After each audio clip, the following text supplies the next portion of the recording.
on everything that we're doing in the fashion industry. An average American wastes, or whether they donate or they throw away, an average of 82 pounds of clothing per year, which is a lot. I don't even think I own 82 pounds of clothing personally, but by the time we change our underwear and our socks and old t-shirts and so on, each person's responsible for 82 pounds of waste per year, which adds up to 11 million tons of textile waste just in the United States, which is crazy. Let's see, what did I want to tell you? Oh, so a lot of the problem with using plastics in our fashion is you've probably heard about when you wash a fleece, it can shed microfibers. Well, that's true of any clothing item that includes fashion or includes plastic. And now there are so many microfibers in the ocean from the plastic industry that each year it equals as much as 50 billion with a B plastic water bottles. So the amount that is shed when we wash our clothes that comes off of our textile items that is eventually washed into the waterways in the ocean. Oftentimes the fibers are so small they escape the water treatment plants. Let's see, 80 billion items of clothing are produced a year, which is crazy. It's up 400% from just 20 years ago. So the fashion industry has really found a way to really encourage and push more clothing and the desire for more clothing on people. 20% of all the plastics produced, which is a lot of plastic, is used in the textile industry. And only 93% of that is known to be, 93% of it is known to be virgin plastic, which means that we're creating new plastic to put it in our clothing. Only 3%, which is extremely low, are recycled fibers. So that's super unfortunate. I'm super optimistic though to see that many companies and designers are finding a way to incorporate recycled fabrics, and we can talk a little bit more about that.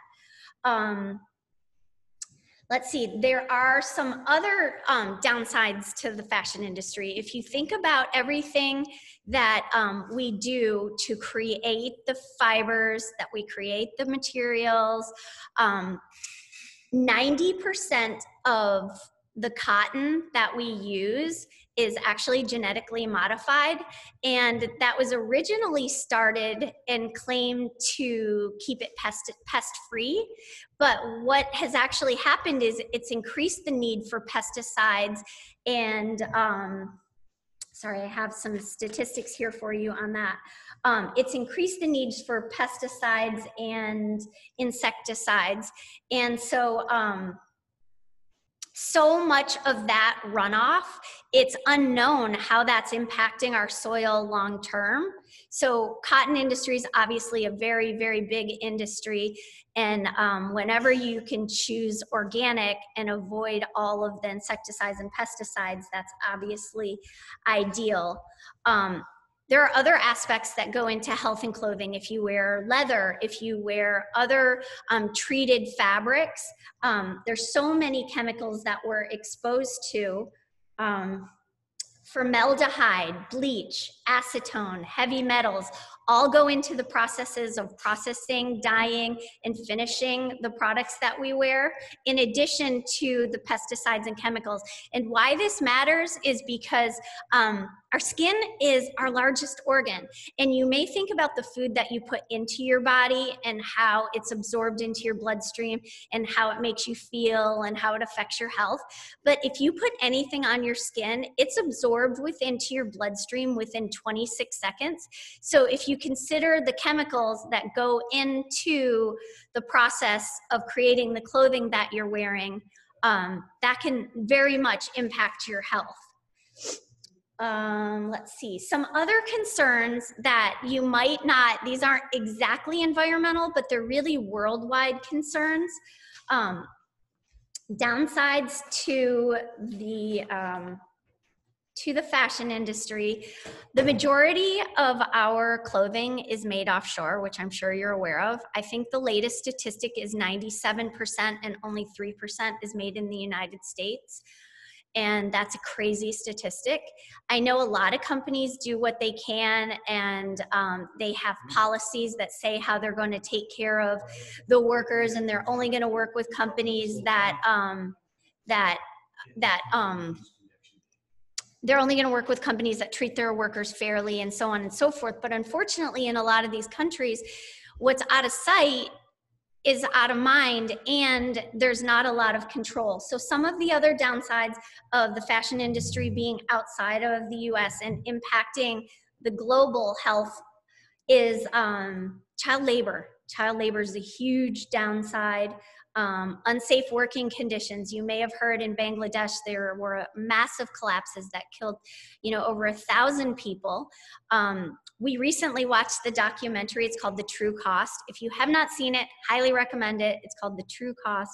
It's a documentary. I think it's from 2015, but it talks about some of the downsides and the environmental impacts of the fashion industry and fast fashion.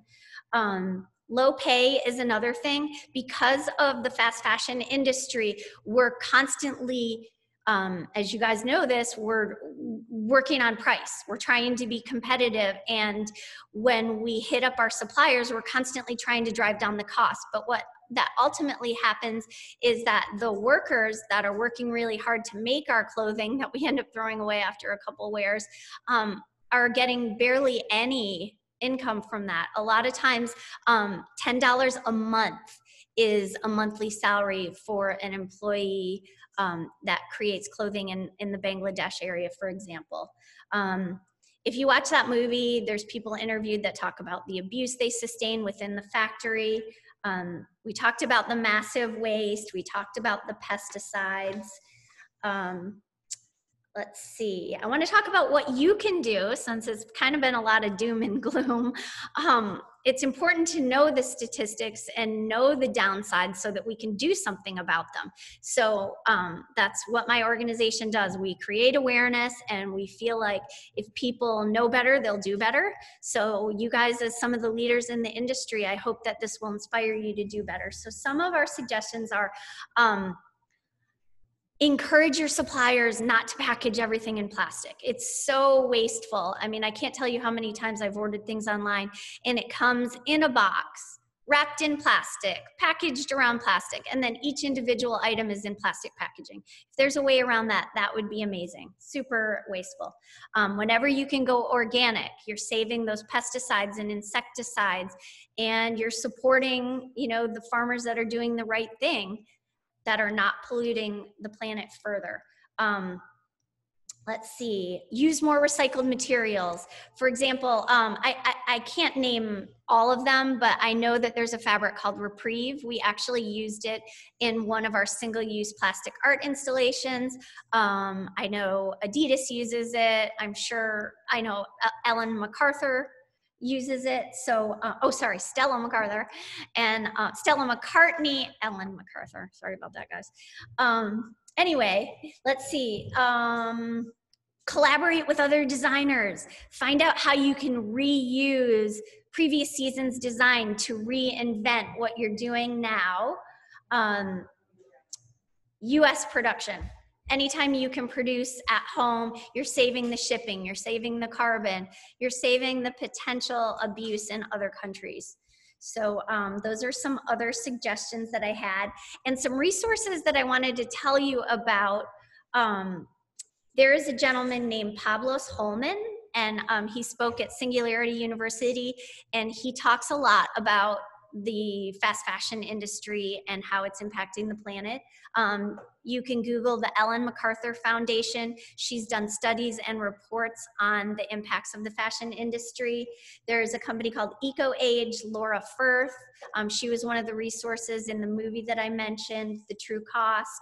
Stella McCartney does a lot of speaking on why she doesn't use leather and other eco-friendly aspects of her designs. Let's see, there's the Clean Clothing campaign. There's something called BRAC fashion revolution. If you Google fast fashion, I think you will learn a lot about the impacts that it has on the planet, whether it be on our health, on the planet, the waste. An interesting statistic that I failed to mention is that a garbage truck full of textiles, meaning clothing, sheets, bedding, everything, is thrown away every second. It's either landfilled or burned, and that's worldwide. I can't even imagine what that looks like, but it just seems like a completely overwhelming statistic. So that's something to consider. Maybe there's a way to reinvent the fashion industry and you guys will think of it and be the next billionaires, of how not to encourage consumption and how to reuse and reinvent what we already have. So, Mary Beth, I'm not sure if you have the ability to show some of those slides that I sent you, but if you could, that would be great. Otherwise, I'd be happy to take questions or however else you want me to proceed.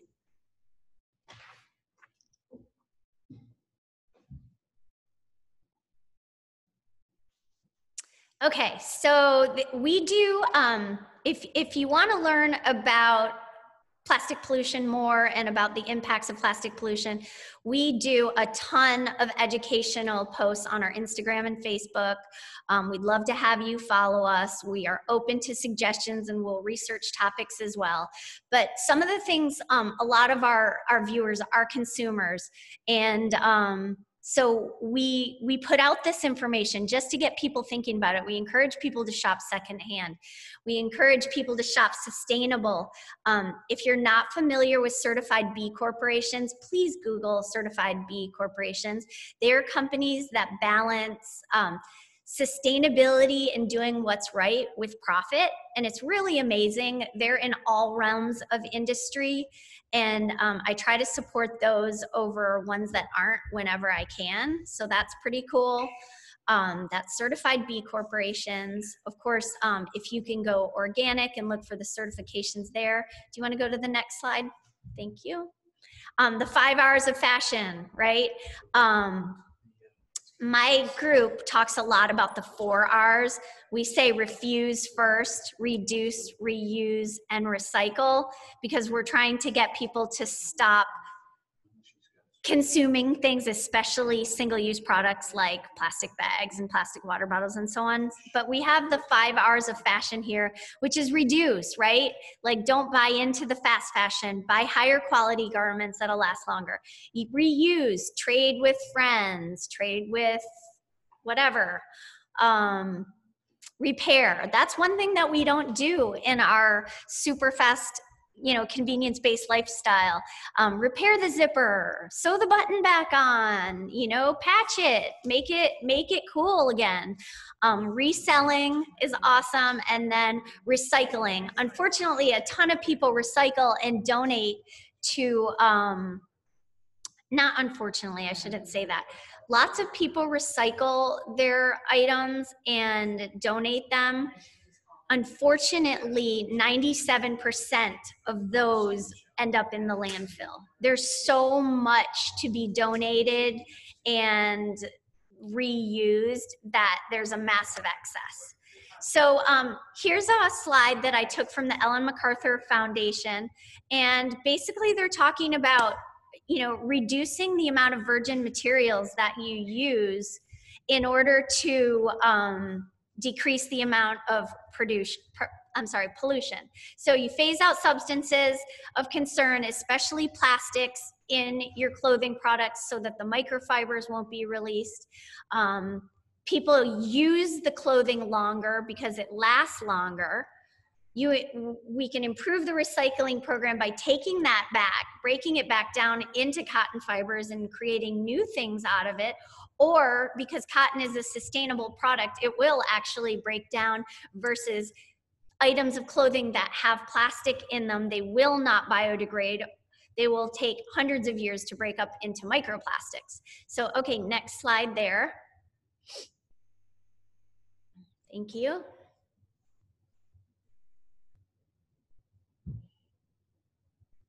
We're having a little difficulty with the next slide. So Okay, that's okay. through. Is there a way for me to take questions or not so much? Yes, through the chat, if anyone has any questions, or we can unmute you. If anyone wants to ask any questions, let us know in the chat and we'd be happy to unmute you. I know it's a lot of information and it really makes me want to dive in deeper and see what I can do to really make a difference, because we do know all these small changes are like a ripple effect towards big change. So with everyone on, if anyone has questions, we would love for you guys to ask them.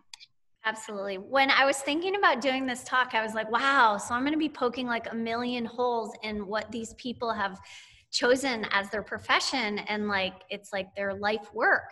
And so I don't want you to walk away feeling bad about what you do. I just want you to walk away being aware and maybe thinking of small ways that you can improve on what you're doing so that your impact is lesser. I mean, granted, nothing's perfect, none of us are perfect, but we can all just do a little bit better. And one of the things I strongly believe in is that small changes can add up to big things, you know. So whether you get rid of the plastic wrap, or maybe you're just focusing on buying more sustainable materials, you know, made of hemp or tencel or cotton or silk or wool, over lycra and things that are plastic based. So let's see, I see a comment here. All right, I'm trying to figure out. Let's see here.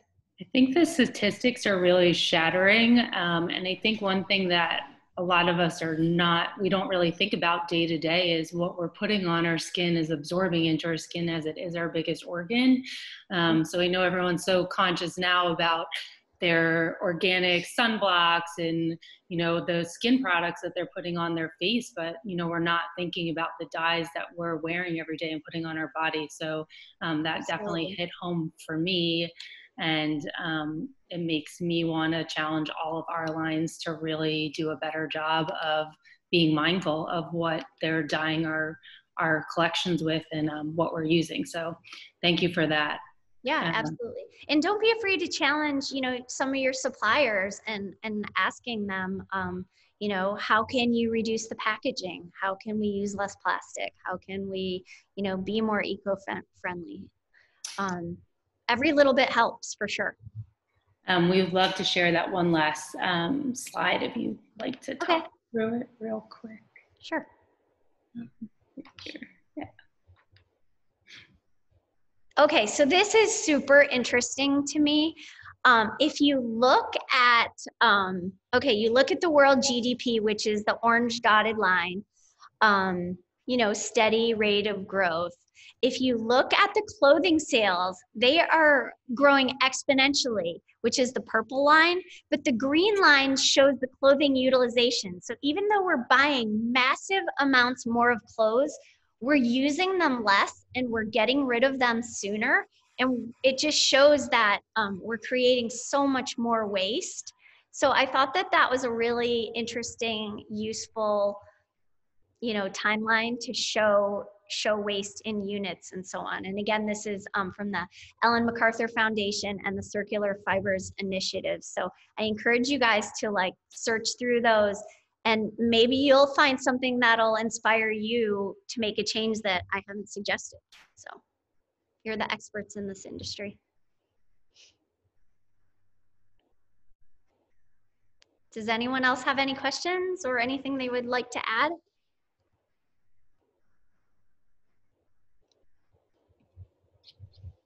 I think that was everything. Thank you so much for your time, and thank you for all your work that you do, are really making this a better planet for us all to live on. I always look at that the Earth's been here for 5 billion years, and you know, the short amount of time we've been here and all that we have done to contribute to where we're at. So having people like you, I'm very, very grateful for that. We are that you're making a difference and educating us through and inspiring us to be better and do better. So thank you so much for having me. I really appreciate it.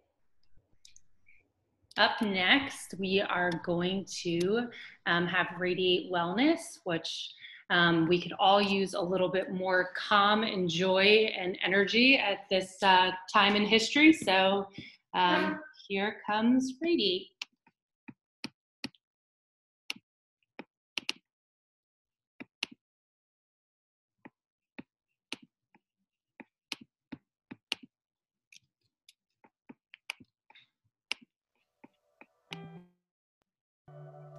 Hello, my name is Holly Vaughn. I'm co-founder of Radiate Wellness Products. The mission of Radiate Wellness is twofold. First, we want to address women's wellness and aging from the inside out. Yes, a good skincare routine is important, but research shows us that what we put in our bodies is just as impactful as what we put on our bodies. The second is to simplify women's wellness. We have more opportunity than ever before, but with that has come added stress. We're busy balancing families and work and self-care. A complicated wellness routine just isn't sustainable. Wearing your vitamins, that's the way of the future. You get your daily dose in just 2 pumps. Radiate Wellness offers cream-based supplements with no GI upset. They're absorbed through the skin, vitamins, minerals, and herbs. Wellness starts from within, so why not absorb your vitamins through your biggest organ, your skin? Radiate Wellness was recently voted one of the 7 coolest new wellness brands of 2020. But our biggest wins are the personal stories from women like us. Women all over the country writing to thank us. They have their energy, sex drive, and their sleep back. Cara told us how she hated swallowing vitamin D pills and couldn't get her blood levels up. She switched to Radiate Joy and finally got her vitamin D levels up. Another great story is from Erica. She used Calm every single day during radiation treatment. Calm was a game changer she says Calm was a game changer in achieving a serene state of mind. Someone else wrote, my sex drive hasn't been what it used to be. I want the feeling of wanting sex, not just doing it to keep my hubby happy. So I started using Sexy, and it works. This is the hype that matters most to us, that tells us we're on the right track. We want to transform women's lives, and this feedback tells us we're doing just that.